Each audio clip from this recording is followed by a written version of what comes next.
அடி மானே மானே ஒன்னத்தானே எண்ணி நானும் நாடும் தவித்தேனே. கூண்டுக்குள்ள என்ன வச்சு கூடி நின்ன ஊற விட்டு கூண்டுக்குள்ள போனதென்ன கோலக்கிளியே.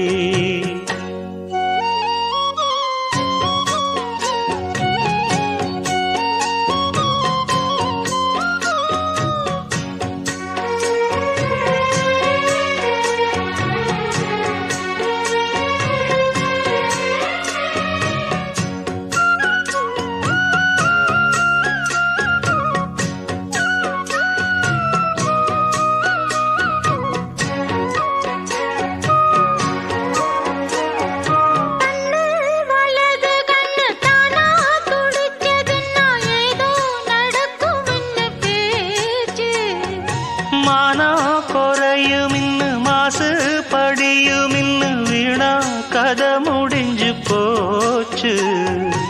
ஈசான மூலையில லேசான பள்ளி சத்தம் மாமன் பேர சொல்லி பேசுது. ஆறாத சோகந்தன்ன தீராம சேர்த்து வச்சு ஊரும் சேர்ந்து என்ன ஏசுது.